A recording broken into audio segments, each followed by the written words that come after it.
Another edition of Riding Home here. Dean Legge and Dylan Weber. This time a scrimmage edition of Riding Home. And Dylan, it sounds like Georgia's receivers had a good day. Yeah, that was.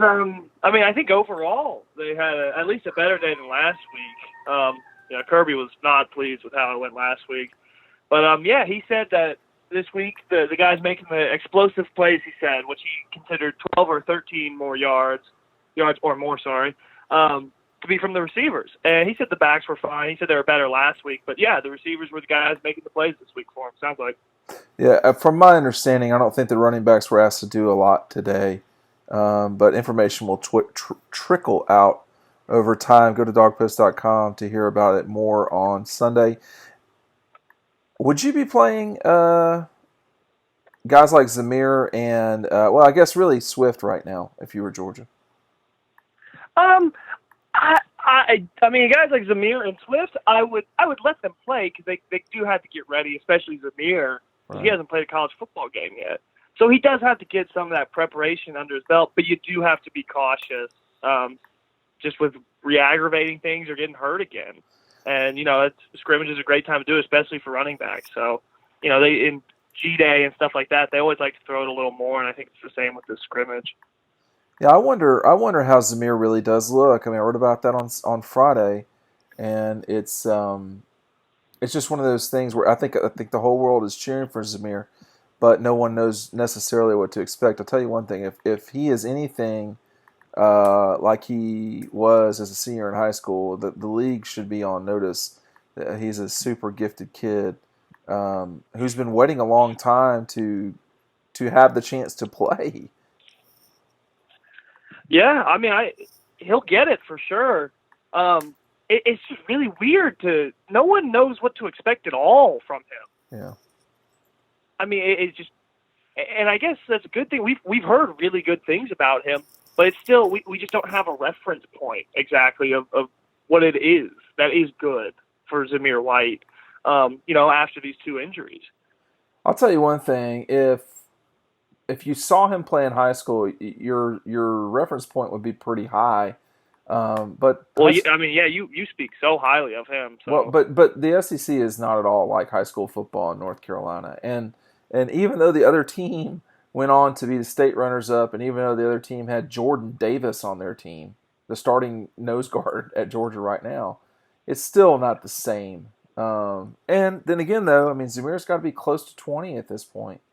20 years old. So he's a different guy than he was 2 years ago himself. It will be something that I know I'll be monitoring. What else did Kirby have to say that was interesting in any way? Was he in a bad mood, good mood? He can kind of get crabby sometimes.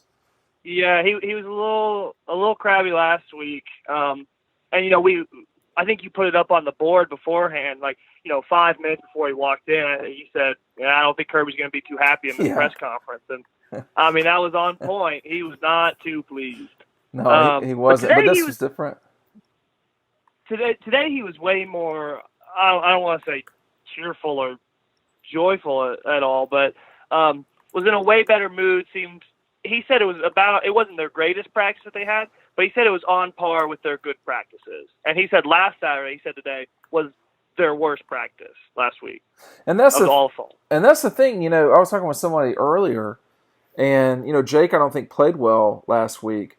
But if you think about it this way, if Georgia plays 14, they've consistently lately here played 14 games. And Jake Fromm has had probably one game a year where he just has not played well. Certainly one game in 2018 where he didn't play well, which was LSU. And some people would say there were other games in 2017 where he didn't play well, but he didn't have to really do a lot in 2017. But if you think about it mathematically, I mean, 1 in 12 is about 8%. 1 in 14 is about, a little bit 7, somewhere in there. So if Jake Fromm plays well 93% of the time, are we really right to justify him for the 7% that he doesn't play well? No, it's just, it's being a human. You can't be 100% on point at all times. Right. You're going to mess up and you're going to have bad days. It's just the thing is, when he has a bad day in the past, it's shown that Georgia has lost those games. Well, that's what happens. if your quarterback doesn't play well and you win, you have dodged a bullet. Typically, you lose when those things happen. And if your quarterback is playing well, that means you're probably in 2nd and 3 a lot rather than 2nd and 9. And those are huge differences there. Those 6 yards make a big difference. And everyone is lock focused on Fromm, and they should be. But I do wonder too, and I don't know if he's shedding light on this about the offensive line. Did they play better today against the defense? Seemed like last week the defense definitely won, and they won in a big way. This week it doesn't sound so much like that. No, okay, and Kirby said as such. He one of the first things he said was, yeah, I thought the offenses played really well today, which means, the defense probably didn't play well. And he did mention the offensive line specifically. He said they were getting way better push right off the bat and were just way more physical. And I think I'm not exactly sure what it was last week that they were struggling with, but yeah, it does sound like the defense, especially the defensive line and outside linebackers, kind of, I don't want to say whipped up, but definitely beat that offensive line, and they came back and made up for it this week.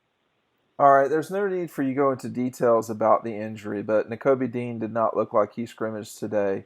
Cause for alarm doesn't seem super high. Kirby said he was banged up. What exactly was said there? Yeah, he just said he was banged up, that he participated a little bit. Apparently yesterday during practice he was in a boot, and it sounds like a sprained ankle. I'm not exactly sure the severity of it. I think they're pretty, liberal with giving out boots. I know that a lot of people have been in boots before, because that can sound kind of scary, but it doesn't sound like a huge issue. And I walked by him on my way out of the facility today, and he did have a slight limp to him, but it wasn't bad at all. But no, and he was just wearing normal tennis shoes at the time. So no boot today. Well, yeah, no boot today. Ron Corson and company have done a pretty good job of keeping Georgia kids healthy through the years. All right, so Georgia does not have practice tomorrow. The practice is closed on Monday. Waiting on Cedric Van Pran tonight to pull the trigger. But basically, Dylan, this is like that Georgia just played today, and next week is an off week. So the season is certainly here. What more do we need to learn before they get rolling and ready for Vanderbilt? Because if camp hasn't ended yet, I think it ended when school started. It certainly has now after this second scrimmage. What is there left to learn? Well, still just what the wide receiver group they're going to roll out is, how they're going to use the plethora of size that they have, and what kind of opportunity they're going to give George Pickens early in the season. Are they going to wait a little bit and let older guys try and prove what they can do, guys like Matt Landers, Demetrius Robertson, Lawrence Cager? Or are they going to throw them into the fire right off the bat? I think that's a good question. And, it's always a question of how the freshmen are going to be used. Because, I think it was 2 years ago, a lot of people were talking up Amir Speed, but, nothing has come of that. Right. So it's what freshmen right now are getting the high talk, and who of that group is actually going to put out. I think we can think of a few. Nolan Smith is definitely going to be one of them. Trayvon Walker, Kirby talked really highly of him today, saying it's a versatile guy. It's becoming clear that Walker is going to be a player for them, which is not a surprise. If you watched him play in high school, it's not a surprise that he would be a good player for them. The other thing I would say too, man, is that they are going. I mean, people can dismiss this all they want, but they are playing a road conference game here pretty quick, and those are you're more likely to lose those games than you are a home game. Now they're playing Vanderbilt, so people won't take it as seriously, I guess. But Vanderbilt is a legit team that has to be taken seriously.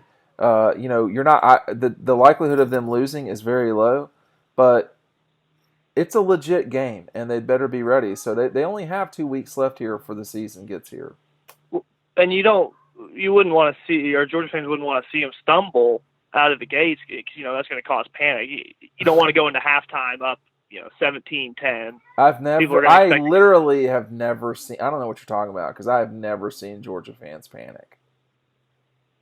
I've only been, they're a totally calm bunch. I've learned in my time here. Nothing's ever wrong either. It's a very stable crowd, I've noticed.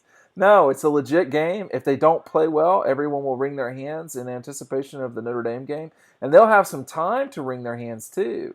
But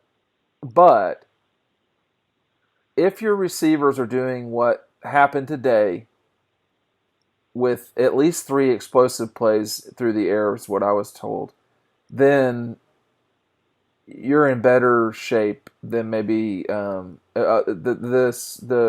concern about the receivers maybe isn't quite as legit as it is as it's made out to be. But we'll just have to see. I mean, if we're talking a lot about Pickens, but if they only throw the ball to him 3 times, maybe he won't get a chance to shine. It did. We still don't know a lot, but that game is barreling towards them. It's basically here. And the season has begun. Have you completed everything you needed to do before the season started? Well, probably not. I got my room cleaned up. That's a start. I did laundry yesterday. That was solid. Still need to go to the grocery store. That's not going to happen today, though. So, no, I would say I did not get everything done before the season started. Well, hopefully everyone listening will go to dawgpost.com, dawgpost.com. There's going to be some stuff going on Saturday night that people are going to want to monitor. We've got what we're hearing on Sunday, which is tomorrow. So if you're listening to this, go ahead. A good what we were hearing. An interesting. A Matthew Bowling feature. Well, you're putting it out there, huh? Well, we'll just see what's written here.